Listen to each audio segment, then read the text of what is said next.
You want to be willing to challenge the beliefs that you have if you're serious about trying things. So, like, you'll frequently see me play things that I've said in the past that, like, I'm pretty sure this isn't good, because as formats change, it's worth it to readjust and reassess as you gain different opinions on things and the format changes.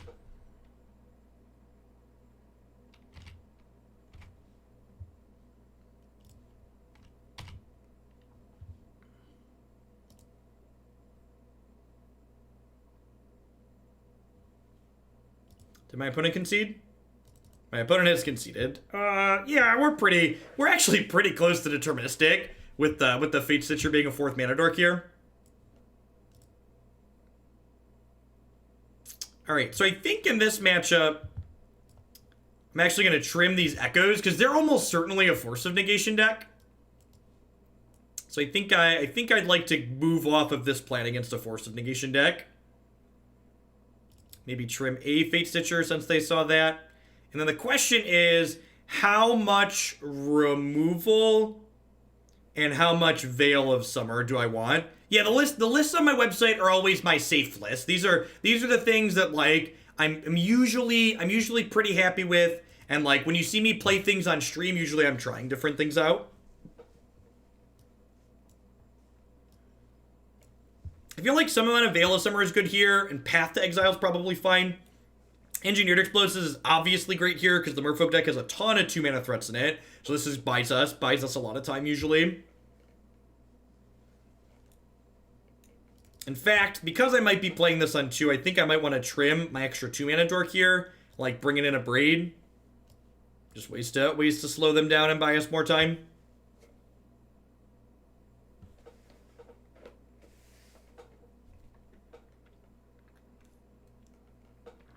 Yeah, this is a combo deck with a toolbox access in it, which is nice. Before the Grixis Urza deck became popular, this was one of the only toolbox combo decks. What's our record right now? Completely irrelevant. Your record is a meaningless metric that you should not spend energy focusing on.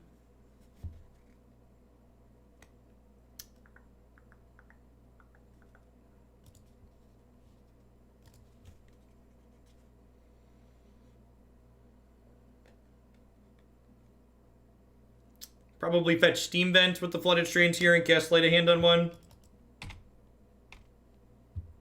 Yeah, like we had someone concede a match to us. We had games where, like, if I make one better decision or my card is one deck different, we end up winning instead of losing.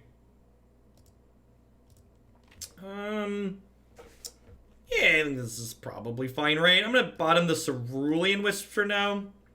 I'm gonna keep the Glittering Wish because it's a slow Ascendancy. Next turn will probably be Shock in Temple Garden, play Bird, play Sleight of Hand.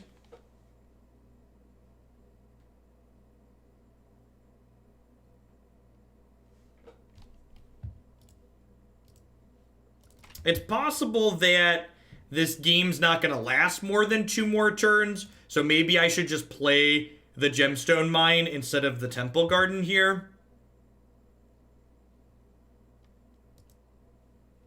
We'll start Standard sometime between 11 o'clock and noon. This is the 4th match of this league.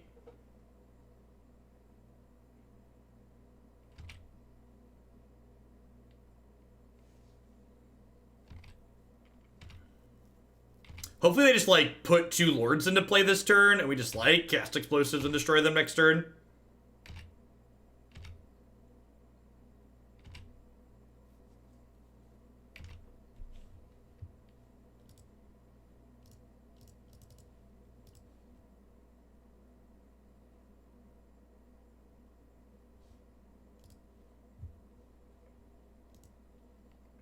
Alright, and I think I'm actually just going to go ahead and run out this Explosives here.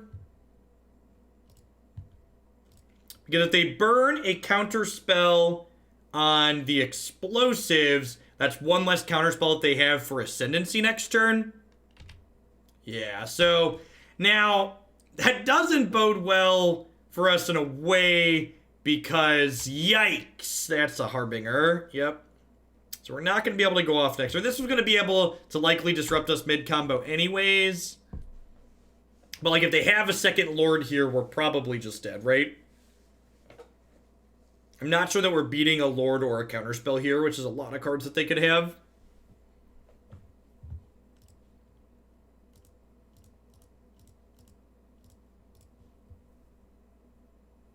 So don't have any interactions. So definitely on the firmly making them have it plan. We're not dead on board, so I get to play this Burb out, which means, assuming they have no more interaction, I get a draw step plus a Sleight of Hand here. And that's lethal, right? Stacking for 8. Good mix of disruption and pressure from the opponent there. Pretty ideal setup. Like beating most combo decks in Modern. Beating Ascendancy requires both of those things. You can't just have disruption. You also need to be clocking us while you do it. Opponent Straw did a very good job of doing that. To take the next game on the play here, I think I'm happy with how I sideboarded. A mix of ways to kill creatures and then some Veil of Summers in order to protect our things. Potentially from counterspells.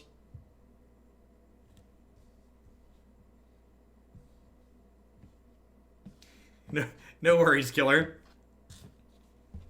Critical examination of the situation we're in is always welcome, and cards are frequently tiny on Moto, so it's not a big deal if you think we had something that we didn't. There's no mouse over overlay for you.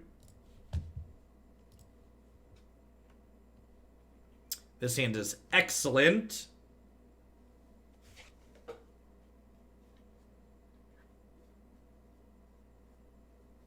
Hands like this are a good example of why the turn 1 dorks are so powerful and why I probably think you want Noble Hierarchs in this deck. I think next time we play Noble Hierarch, next time we play this archetype, we'll probably go back to playing some Nobles.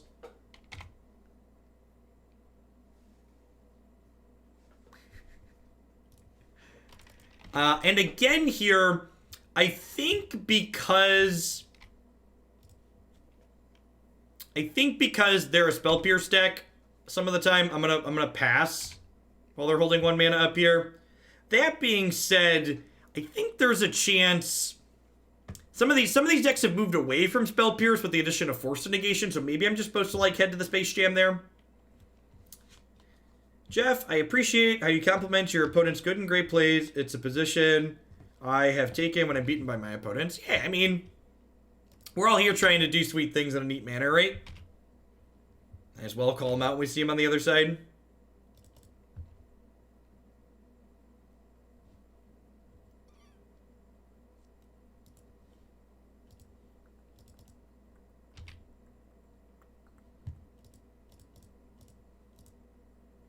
Alright, show me your force of will, opponent. Yep.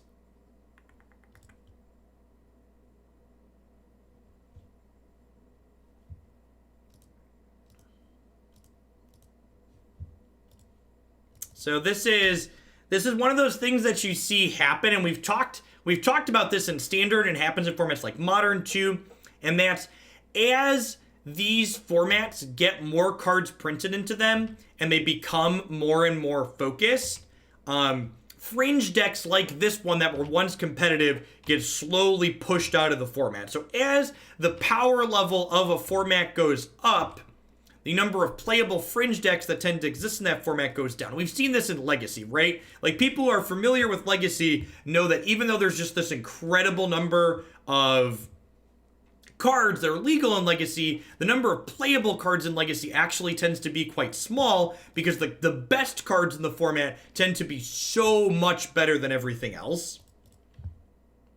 That being said, we might be able to eke one out here.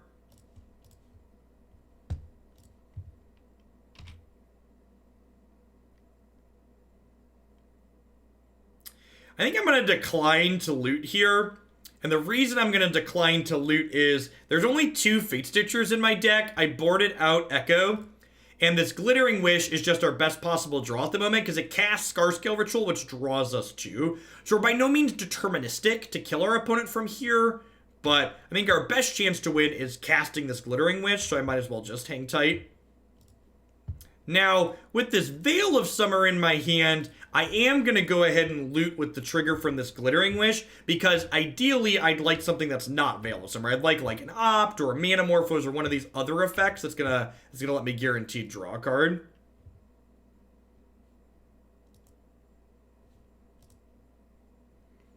So, and this is actually, someone's talking about Humans and like where it's at in the modern format. Humans is another good example of, as more cards get printed, decks that were previously like kind of okay get worse. Merfolk in most ways in the current modern format just ends up being bad humans. It's doing a lot of similar things to the humans archetype, but ultimately the power level of what it's doing tends to be a lot lower. And a deck like Humans is much more likely to much more likely to gain better tools as more cards are printed. That's something like Merfolk is, where there's a more narrow application. I want to say thanks for all the great content you produce. Believe it or not, your voice has gotten me through nursing school this past year and made my study sessions more enjoyable. Well, thanks for being here, Big Wing.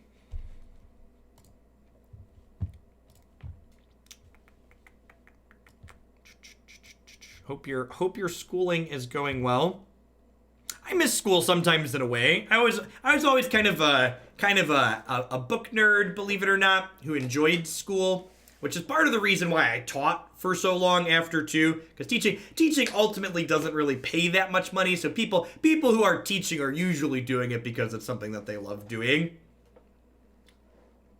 Way to stay in the academic environment whilst not being a student anymore. We're 2-2 now. Got one more match here before we wrap up the modern portion for today and roll on into a long standard session. Why is Humans more likely to get upgrades over Merfolk? Because Humans gets to draw cards from every color of the rainbow, and Humans are more likely to be a printed creature type than Merfolk are. We were, and actually, I guess that's fair to mention, our opponent conceded that game. We actually weren't super likely to kill them from that spot. But I'm not gonna complain. Looking for a mana creature here. We've got plenty of lands.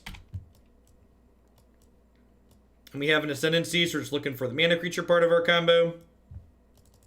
On the draw, this hand might end up being too slow. Like if my opponent has a turn 3 Karn, for instance, we're gonna be a little bit sad here. Turn 3 Wormcoil's not a big deal. I'll lean on Manamorphose here and try and high roll the Mana Dork, I think.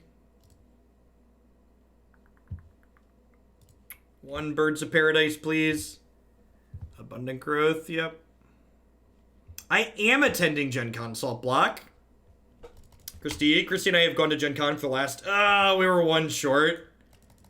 One short. Christy and I have attended Gen Con every year for the last 3 or 4 years now. So, I'm planning to play in a Warhammer TCG tournament on Saturday morning at Gen Con, but other than that, mostly just going to be meandering and demoing games and stuff.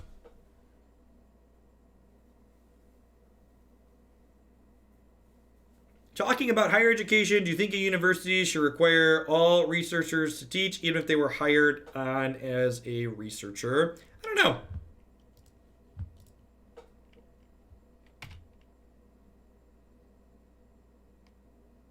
I think that's a question that depends on a variety of factors outside of just that. So I don't do the Warhammer minis, but there is what's it called? There's a Warhammer trading card game that works very elegantly on mobile. So it's been one of the mobile games I played off and on for the last year. They named Gristlebrands. They have no idea what we're doing, which is unsurprising. And then we just get Hardlock next turn, right?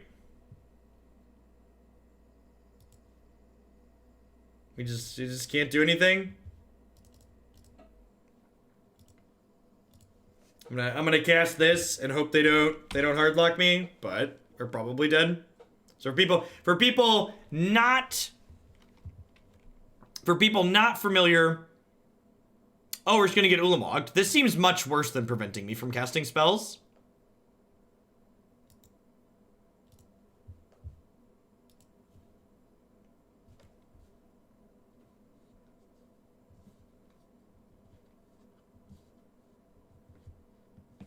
That's true. They do. They likely don't have any idea of what our deck does. In fact, you could argue I just shouldn't even show them. You could probably make the case that I shouldn't even show them the copy of Sylvan Caryatid there, because we were going to get locked out by Karn's downtick. Anywho, I like boarding in Silence in this matchup, because Silence is effectively Time Walk. It basically says, hey, you cast this during their upkeep, they can't play a big dumb stupid for the turn. Engineered Explosives doesn't blow up anything meaningful, and Echo's a little bit slow and clunky here. They're less likely to grind us down than some other decks, so I think that's the other trim.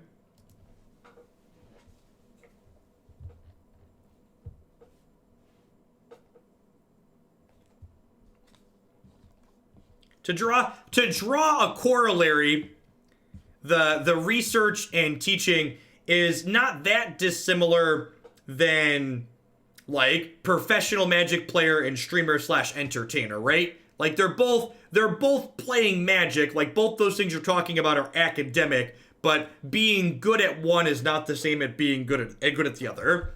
And there's almost certainly people who are going to be good at both. But I think finding that overlap is probably difficult.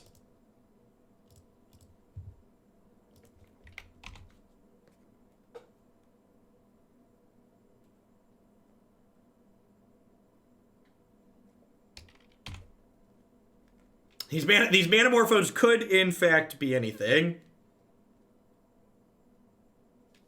think I'm going to lead on Sleight of Hand here, see where we go. We're looking for an Ascendancy, right?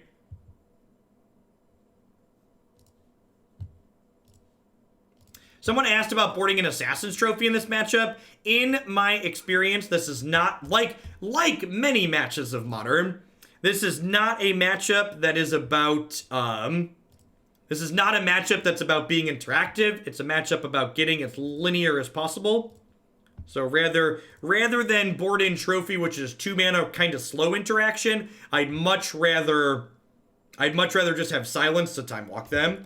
That's a pretty good series of hits there. So next turn we get to shock this in, cast Ascendancy, and then potentially combo kill them, thanks to the Cerulean Wisps.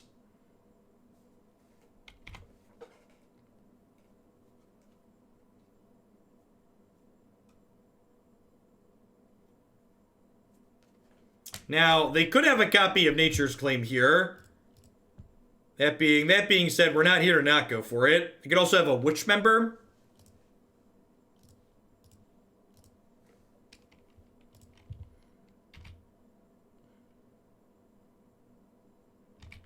Yep.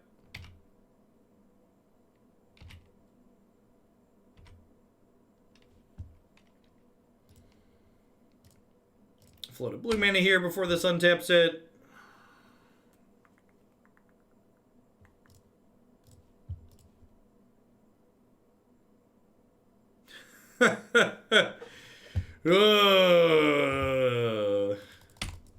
Things are not looking good for our hero, chat. Things are not. I guess I have a looting flashback next turn, huh? They're gonna have Tron though, and we're gonna be dead.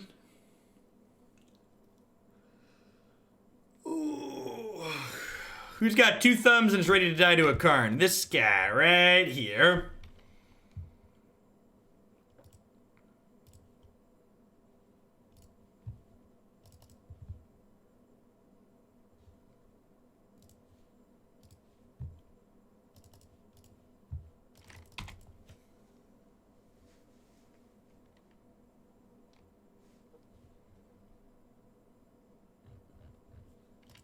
Okay. Nah, I don't think so. I don't think I have enough resources to do that, Ninja Killer. I think I'm on the hope they don't have it planned. Trinisphere, yep. And again, I feel like, you know, this is another good example of like matches that used to be good that like as people have played, gotten more and more cards in their decks, and our deck's gotten less and less upgrades, that like this deck's fine and it's fun to play, but in terms of like, this is a deck that was like in the high potential section category on my website, and I'm gonna make a note. I'm gonna demote this one, I think. It's definitely a deck I'm willing to play because there's interesting lines, and I think there's still things worth tuning in this deck. But in terms of like how competitive this deck is ultimately in the format, I feel like it's gotten less and less so as more and more cards are printed. Like I said, that's just a natural thing that happens in formats as they get more and more cards. The decks that are on the fringe of the format, sometimes they get huge boosts like Bridgebind, but a lot of the time, other decks get better tools than we do, and our deck's power level compared to the other things that are good in the format ultimately goes down and down and down. Hey, Juggernaut wins. Thank you for the brand new Prime support. There's a lot of great people making a lot of great stuff on Twitch right now. Thanks for supporting mine this month with that. I appreciate it. As far as like final wrap-ups in this, I feel like I'm going to trim Paradise Druid, second Echo, Fatestitcher, and play 2 Nobles and probably like another Opt. I think that's what I like. I've definitely missed the Nobles. I think one of the things about the current Modern format is that it's definitely about racing. So I think that those are changes that I would make. I'm gonna make those in my deck editor here so that way next time this comes up we have them.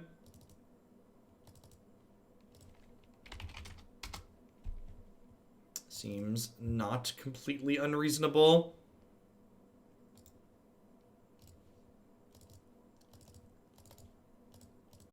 Oop.